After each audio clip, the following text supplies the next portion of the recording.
Hi everyone, welcome to our harvest of the week. And so for today's harvest, we have Brussels sprouts. So Brussels sprouts are a cruciferous vegetable, meaning that they're related to broccoli, cauliflower, kale, those kinds of things.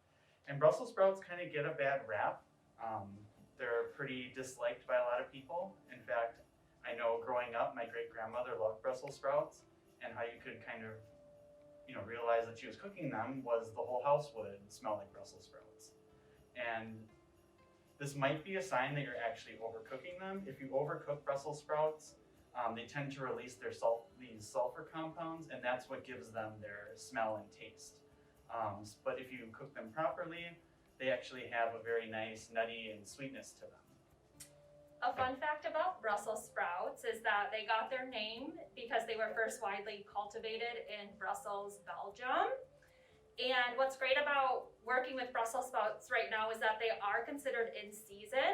So here in Wisconsin, starting around September through the end of this month, December, they are considered in season, which means that they can be very affordable as an option. They're also at their prime in terms of both nutrition and flavor. So when you're buying Brussels sprouts, you want to make sure that they're a nice, vibrant green, and that the heads of each Brussels sprout are nice and compact. You also want to watch to make sure that there's no dulling and that there's no wilting of the leaves, and that there's no kind of nasty discoloration with the leaves. You also want to make sure that there's no pinholes around the Brussels sprout, because this might indicate insect damage. And when storing Brussels sprouts, we always want to keep them in our refrigerator. They'll last around 2 weeks. You may notice at the grocery store that sometimes they're sold actually on the stalk. So our Brussels sprout bulbs, they grow on a thick fibrous stalk. If you do see them being sold on the stalk, try not to be intimidated by this. Actually, it often means that they're going to be more affordable because you yourself are going to be plucking off the bulbs from the stem. And they may even last another week or so in your fridge if you still buy them intact to the stem. And so today we're going to go into how to prepare Brussels sprouts. There's 3 different methods. So you can either eat your Brussels sprouts whole, just like this, or you can have them or even shred them. And we're going to start by kind of showing you what you would want to do first. So after thoroughly washing your sprout under cold running water, you can peel off that first outer layer, where oftentimes there might kind of be some of that wilting or discoloration, and that could be a great task to have your kids help out with. So once you've peeled off that first layer, what we're going to do here is in the base of the stem, we're using a paring knife to cut an X into the base of the stem. And that way when we go to cook our whole sprout, the heat can really evenly be distributed up into the core of the Brussels sprout, and so it will cook evenly, for example, if you're going to roast it in the oven.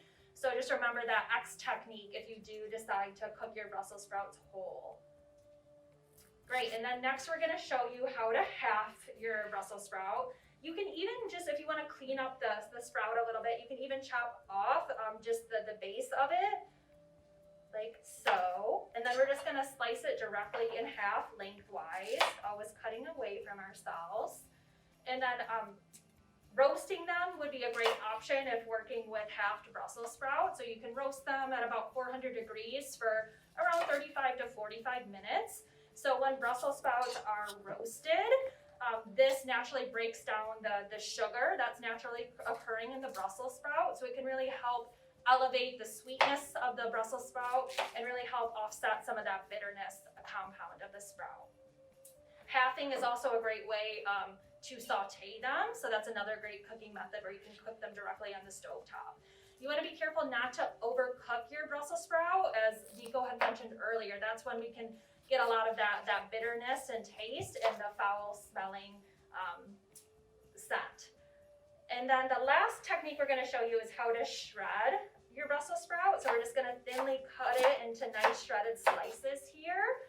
This would be a great way to incorporate your Brussels sprouts just raw into a salad. You could even throw them into a soup or a stew, nicely shredded down like this.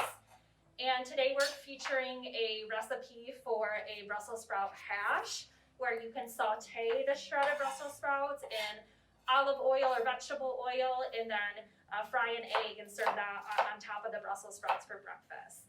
So a serving of Brussels sprouts gives you your whole day's worth of vitamin K, which which we know is very important for blood clotting as well as bone health.